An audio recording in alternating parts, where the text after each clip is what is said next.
The wisest person I ever met in my life, a third grade dropout.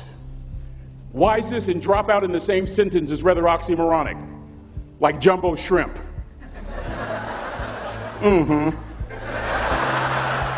Like fun run, ain't nothing fun about it. Like Microsoft Works, y'all don't hear me. I used to say like country music, but I've lived in Texas so long, I love country music now. I hunt, I fish, I have cowboy boots and cowboy. Y'all, I'm a black neck redneck. Do you hear what I'm saying to you? No longer oxymoronic for me to say country music. And it's not oxymoronic for me to say third grade and dropout. That third grade dropout, the wisest person I ever met in my life, who taught me to combine knowledge and wisdom to make an impact, was my father. A simple cook.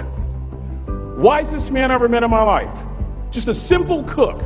Left school in the third grade to help out on the family farm, but just because he left school doesn't mean his education stopped. Mark Twain once said, "I've never allowed my schooling to get in the way of my education." My father taught himself how to read, taught himself how to write, decided in the midst of Jim Crowism, as America was breathing the last gasp of the Civil War, my father decided he was going to stand and be a man. Not a black man, not a brown man, not a white man, but a man. He literally challenged himself to be the best that he could all the days of his life. I have 4 degrees. My brother is a judge. We're not the smartest ones in our family. It's a third grade dropout daddy.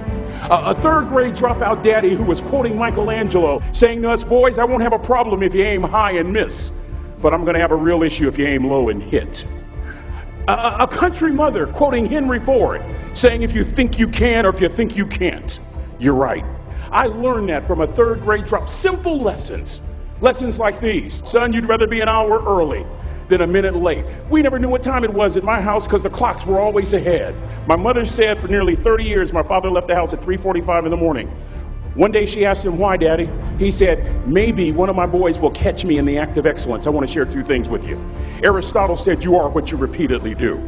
Therefore, excellence ought to be a habit, not an act. Don't ever forget that. I know you're tough, but always remember to be kind. Always. Don't ever forget that.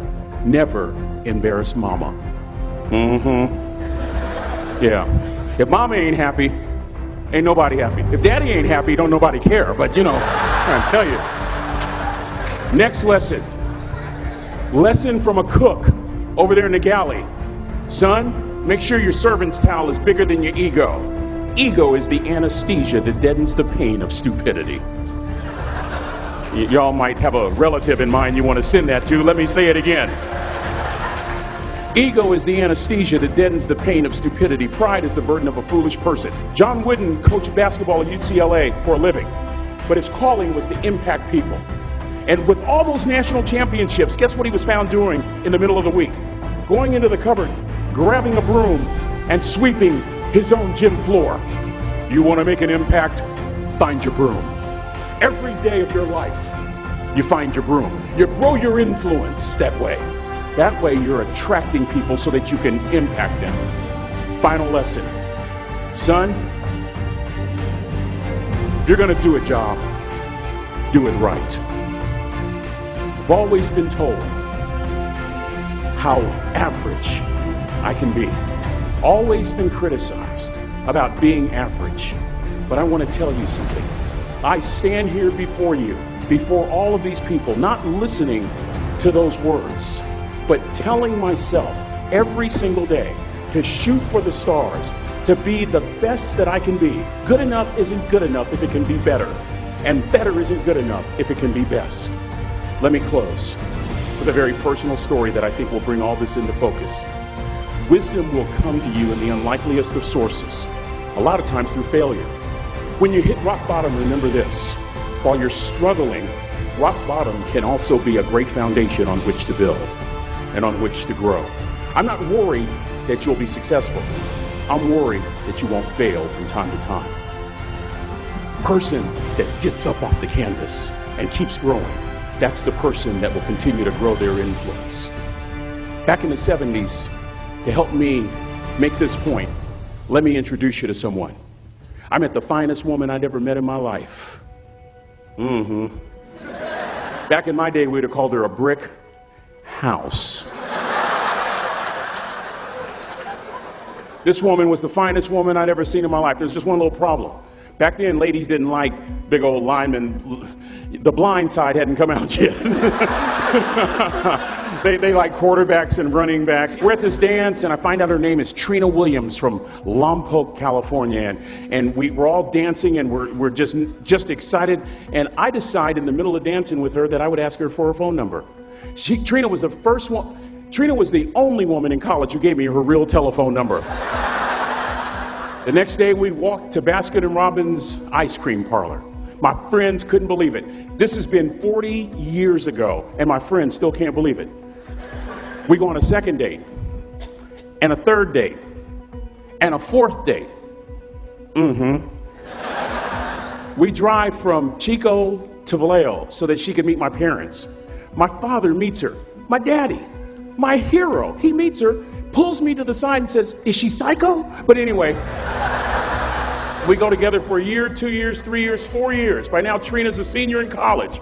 I'm still a freshman, but I'm working some things out. I'm so glad I graduated in 4 terms. Nixon, Ford, Carter, Reagan.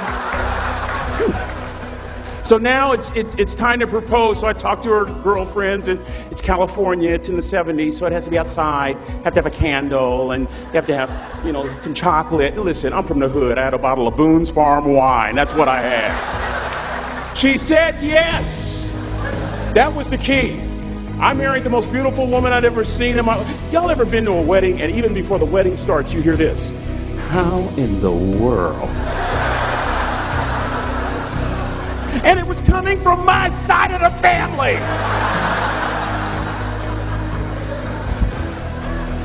We get married, we have a few children, our lives are great. One day, Trina finds a lump in her left breast. Breast cancer. 6 years after that diagnosis, me and my 2 little boys walked up to Mommy's casket. And for 2 years, my heart didn't beat. If it wasn't for my faith in God, I wouldn't be standing here today. If it wasn't for those 2 little boys, there would have been no reason for which to go on. I was completely lost. That was rock bottom. You know what sustained me? The wisdom of a 3rd grade dropout. The wisdom of a simple cook. We're at the casket.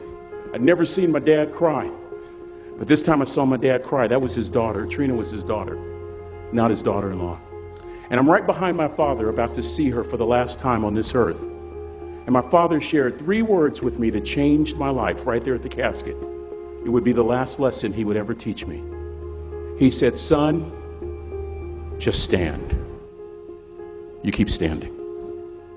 You keep standing, no matter how rough the sea, you keep standing." And I'm not talking about just water. You keep standing. No matter what, you don't give up. And as clearly as I'm talking to you today, these were some of her last words to me. She looked me in the eye and she said, "It doesn't matter to me any longer how long I live. What matters to me most is how I live."